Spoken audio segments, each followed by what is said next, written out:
Nah, teman-teman yang mulia, di video kali ini aku bakal bahas tentang terapi hormon pada transgender atau trans girl atau trans woman atau transpuan atau waria. Jadi minta tolong banget jangan di skip supaya teman-teman transgender terutama yang ada di Indonesia bisa memahami terapi hormon atau HRT atau hormone replacement therapy. Jadi bakal sayang banget kalau kalian lewatkan. Terima kasih. Nah, teman-teman, sebelum aku bahas tentang terapi hormon pada transgender, aku mau ngucapin mohon maaf banget, beberapa bulan terakhir ini aku nggak aktif di YouTube karena ada banyak sesuatu. Tapi teman-teman pasti tahu bahwa aku aktif di platform lain, yang di TikTok. Jadi tapi kali ini aku bakal berbagi karena saking banyaknya pertanyaan-pertanyaan yang datang baik di DM Instagram aku atau juga di kolom komentar, dan aku mau ngucapin terima kasih banyak sudah mengapresiasi vlog aku yang sebelumnya ataupun di VT-VT aku di TikTok. Dan juga kalaupun masih ada pertanyaan, aku harap dengan sangat teman-teman jangan pernah ragu untuk menuliskan pertanyaan tersebut di kolom komentar di vlog YouTube aku kali ini. Kalau ada pertanyaan-pertanyaan, aku bakal lebih semangat untuk membuat vlog berikutnya. Itu menjadi seperti alasan supaya aku membuat konten berikutnya. Dan kali ini aku akan bahas tentang terapi pergantian hormon pada transgender, trans girl atau trans woman atau transpuan atau waria. Jadi ikutin terus, jangan di skip. Dan buat teman-teman yang masih baru datang pertama kali ke sini, jangan lupa diklik subscribe dan nyalakan lonceng notifikasinya supaya kalau ada video baru dari aku, kamu jadi orang pertama yang menontonnya. Dan jangan lupa di-share juga ya supaya info ini bisa diketahui banyak oleh teman-teman transpuan di Indonesia. So kita next, lanjut. Nah, teman-teman mulia, jadi di vlog kali ini lebih membahas tentang bagaimana dosis aturan untuk melakukan terapi hormon pada transgender atau transpuan. Jadi penting banget untuk kita mengetahui dasarnya adalah dosis. Kenapa harus dosis? Karena bahwa terapi hormon ini bukan sesuatu yang enteng dan jangan pernah dianggap remeh hanya karena mindset kita yang menyatakan bahwa dengan begitu banyaknya dosis yang disuntikan atau begitu banyaknya pil yang kita telan atau begitu banyaknya terapi atau obat apapun yang katanya meningkatkan jumlah hormon di dalam tubuh untuk melakukan pergantian hormon tersebut pada transgender itu gitu. Jadi maksudnya adalah jangan pernah berpikir kalau dosisnya banyak atau didouble atau dilipat gandakan dosisnya bahwa itu akan meningkatkan atau mempercepat hasilnya. Itu sama sekali tidak benar alias mitos. Jadi jangan pernah melakukan terapi hormon dengan telan suntik dengan jumlah dosis yang tinggi atau jumlah dosis yang tidak dianjurkan. Itu sangat amat berbahaya. Jadi dicatat, itu sangat amat berbahaya. Terlebih teman-teman hanya mendapatkan info dari mulut ke mulut tanpa kita ketahui dasarnya apa atau tanpa kita ketahui sumber infonya dari mana. Itu bahaya. Dan sedangkan apapun yang aku katakan baik di vlog aku sebelumnya, aku selalu mendisklare bahwa I'm not a doctor, and I don't have health education, I don't have background health education. Jadi aku tuh nggak punya latar belakang pendidikan kesehatan. Tapi dari mana aku tahu itu semua? Karena aku membaca dan meresearch baik di Google atau di buku-buku elektronik yang aku dapatkan di internet, dan itu membuat aku berkeyakinan dengan apa yang aku baca itu aku lakukan pada diri sendiri. Jadi ini bahasanya sebenarnya adalah terapi hormon by doing by myself. Jadi terapi hormon yang berdasarkan pengalaman aku sendiri. Jadi penting sekali buat teman-teman jangan pernah berpikir bahwa dengan dosis dilipat gandakan, dengan dosis yang banyak itu membuat hasilnya lebih maksimal, atau mungkin berpikiran bahwa hasilnya akan lebih cepat. Itu sama sekali mitos alias enggak benar. Jadi aku di sini ingin sekali membagi pengalaman tentang bagaimana aku melakukan terapi hormon dan berapa sebenarnya dosis yang dianjurkan oleh dokter untuk melakukan atau takaran dosis terapi hormon baik pil ataupun injek. Jadi kita harus pahami dulu benar-benar dosisnya. Jadi jangan sampai overdosis, malah ini justru membahayakan kesehatan pada teman-teman. Karena kita ketahui juga bahwa terapi hormon pada transgender memiliki resiko atau efek samping gitu dalam kesehatan kita, mulai dari penyempitan pembuluh darah dan beresiko tinggi untuk terkena stroke, dan juga liver, ginjal, dan penumpukan pembekuan darah di dalam tubuh. Jadi ini penting sekali buat teman-teman untuk mengetahui dosis sewajarnya. Oke, kita akan mulai aja bahasanya. Jadi gini ya teman-teman yang mulia. Kenapa aku menyebutnya yang mulia? Supaya para haters tetap tersanjung gitu.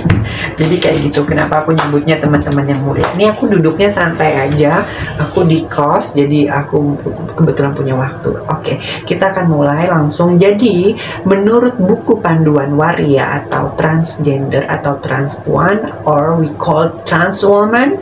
Jadi menurut buku panduan elektronik, buku panduan waria itu, aku mendapatkan info yang menarik tentang dosis untuk melakukan terapi hormon.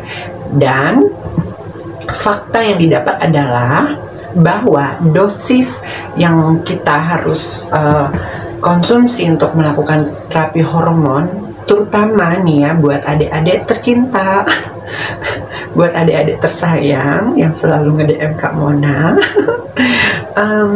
dosisnya adalah 1,25 mg sampai 2,5 mg per hari.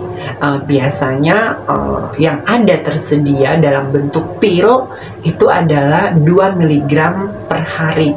Jadi itu dosis dalam bentuk pil atau mereknya kita sebut aja Proginova, itu dalam setiap butirnya ada 2 mg. Jadi teman-teman jangan makan 4, 5, 6, 7, cukup satu hari aja 2 mg estrogen itu yang bentuk pil.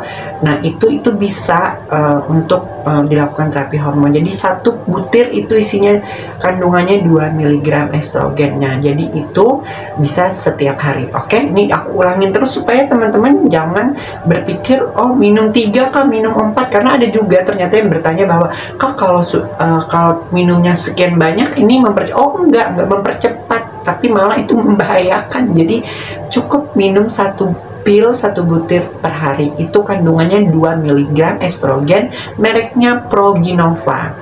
Jadi dicatat, jadi jangan di skip juga supaya kalian paham. Jadi setiap nonton vlog yang memberikan informasi itu tonton sampai habis, supaya tidak ada pertanyaan yang mana jawabannya sebenarnya sudah ada di vlog ini gitu ya.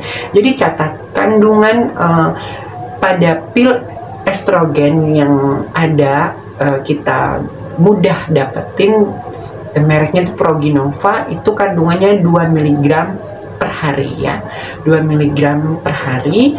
Dan untuk anti androgen. Nah, ini juga penting banget karena bahwa terapi hormon itu bukan hanya tentang estrogen, tapi dibarengi atau dikombinasikan dengan pil anti androgen. Apa itu pil anti androgen dan apa fungsinya? Pil anti androgen itu fungsinya adalah menghambat hormon laki-laki kita. Jadi dia kayak ngeblok gitu. Makanya biasa disebut sebagai blocker ya. Jadi dia ngeblok hormon laki-laki kita supaya produksinya berkurang. Jadi dia kayak tertekan, bahkan dihancurkan seperti itu. Karena basically kita lahir sebagai laki-laki, jadi kita di dalam tubuh itu selalu memproduksi hormon laki-laki. Nah, untuk ngeblok dia, untuk menekan hormon si laki-laki tadi, maka dibutuhkan anti androgen. Nah, berapa sebenarnya dosis anti androgen yang kita butuhkan setiap harinya? Nah, berdasarkan buku panduan waria yang diterbitkan oleh GWL INA ini, dituliskan bahwa sumbernya itu berasal dari dokter Cowell ya. Dokter Cowell ini kayaknya dokter itu kalau nggak salah Dr. Cowell Waddell itu dari California, pokoknya dari Amerika, menuliskan bahwa dosis anti androgen, catat, dosis anti androgen adalah 25 mg hingga 50 mg untuk dosis awal. Jadi kita cari aman aja karena efek anti androgen ini sadis juga teman-teman. Efek yang negatifnya adalah bahwa itu kita tuh nggak, susah banget buat ereksi standing. Jadi buat teman-teman yang masih ingin merasakan ereksi pada batang itu, jangan coba-coba menelan pil anti androgen dengan dosis yang sangat amat tinggi, karena itu berbahaya sekali, karena nggak bakal bisa standing lagi. Jadi itu. Nah, mereknya adalah, ini merek yang termurah ya teman-teman. Merek yang termurah itu Spironolactone. Spironolactone tulisannya ya. Spironolactone itu bisa didapatkan di apotek terdekat. Dan biasanya dosis yang dijual adalah 25 mg, 50 mg, dan 100 mg. Nah, dosis yang dianjurkan untuk ditelan untuk melakukan terapi hormon transgender atau waria atau transpuan itu adalah 25 mg per 2 hari atau 50 mg per 2 hari. Artinya setiap 2 hari sekali saja kita menelan 1 butir pil anti androgen tadi. Jadi jangan pernah berlebihan menelan, apalagi untuk teman-teman yang baru pemula melakukan terapi hormon, karena efek negatifnya ngeri sekali. Jadi aku rekomendasikan aja, aku menyarankan aja, tapi perlu diingatin aku bukan dokter, aku hanya merekomendasikan aja cukup 25 mg per 2 hari. Jadi 2 hari sekali hanya 25 mg saja anti androgen Spironolactone. Nah, kenapa aku menyarankan 25 mg per 2 hari bagi pemula? Karena supaya tubuh kalian juga menyesuaikan dan nggak kaget. Dan kenapa juga supaya tubuh kita menyerapnya itu pelan-pelan, nggak kaget gitu loh teman-teman. Jadi aku menyarankan 25 mg per 2 hari untuk 3 bulan di awal. Nanti jika sudah 3 bulan itu sudah berlalu dan gimana hasilnya menurut kamu, ini kayaknya perlu ditambah dosisnya, ya udah aku biasanya nambah 50 mg per 2 hari sekali gitu ya. Tapi setelah 3 bulan, jadi jangan di awal langsung 50 mg, jangan, cukup 25 mg 2 hari sekali ya. Jadi itu yang paling penting sekali, bahwa dosisnya itu penting. Jangan sampai kalian berpikir bahwa dosis yang tinggi tadi bisa mempercepat, sama sekali enggak.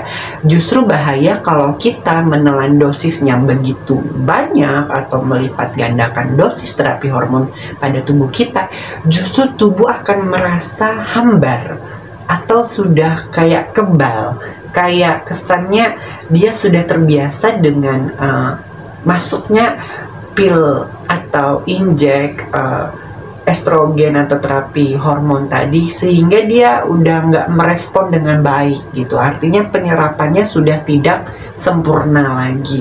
Jadi kalau dosis yang terlalu tinggi pasti akan malah kok nih kayak nggak ada efek sama sekali, karena sebelumnya mungkin melakukan terapi hormon dengan melipat gandakan hormonnya, dosisnya gitu. Jadi hasilnya udah nggak maksimal, kayak kebal tubuhnya. Jadi harus disuntik lebih tinggi lagi gitu, dan itu bahaya sekali karena itu udah nggak sehat. Jadi pola pikir kita harus menerima itu, mindsetnya tuh ditanamin bahwa dosisnya harus pas, harus sesuai, jangan overdosis, malah itu justru bahaya sekali. Jadi perlu teman-teman sadari bahwa terapi hormon itu bukan sesuatu yang enteng, langsung pelan-pelan aja. Perlu kita tahu dosis yang dianjurkan oleh dokter, dan kebetulan aku dapat infonya. Dan satu lagi, banyak sekali teman-teman bertanya, kenapa spironolactone? Why? Satu, karena harganya murah. Karena yang aku udah research nih ya, bahwa banyak sekali anti androgen bertebaran di mana-mana, di OL shop atau marketplace lainnya, bahwa terapi hormon itu mahal sekali, apalagi merek tertentu gitu ya.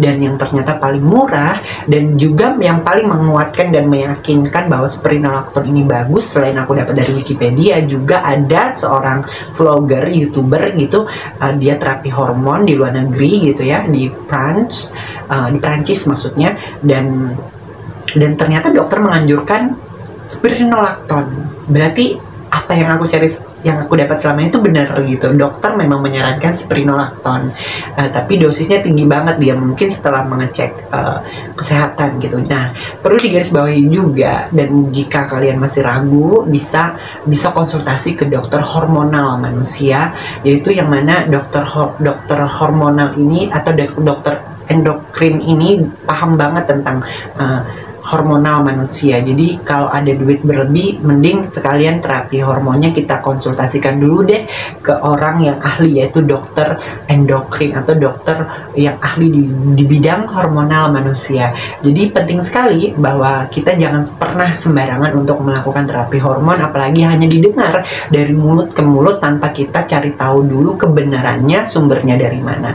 Jadi jangan pernah berpikir bahwa terapi hormon dengan jumlah yang atau dosis yang tinggi bisa mempercepat atau memaksimalkan hasil. Sama sekali enggak, karena terapi hormon itu butuh proses. Dan paling penting kita harus ingat bahwa setiap tubuh manusia memiliki atau menanggapi terapi hormonnya itu berbeda-beda. Contoh di aku, 3 hari setelah suntik efeknya udah terasa, karena mungkin ini ekspektasi aku di awalnya bahwa kayaknya hormon estrogen di dalam tubuhku tuh agak banyak gitu, sehingga ketika disuntikan injeksi gitu ya, makin menjadi gitu, makin banyak, sehingga 3 hari saja aku udah mendapatkan efeknya. Dan ada juga teman aku setelah sebulan lebih baru terlihat efeknya. Jadi setiap tubuh orang itu berbeda-beda, dan aku mau sampaikan lagi bahwa tetap harus sabar, dan jangan lupa perbanyak minum air putih. Dan aku bakal cerita lagi di part berikutnya, karena masih banyak sekali yang aku bakal bahas. So jangan lupa di subscribe, dan jangan lupa di share ke media sosial kalian. Dan kalau ada pertanyaan jangan lupa tulis di kolom komentar. Jadi komentar yang kalian tulis di kolom komentar akan menjadi bahan buat vlog aku berikutnya. Terima kasih banyak buat teman-teman yang sudah menyaksikan, dan terima kasih banyak buat teman-teman yang sudah subscribe YouTube channel Dewi Monalina. Aku doakan buat kalian sehat selalu dan dilimpahkan keberuntungan dalam kehidupan kalian. Terima kasih banyak. Sawadikap.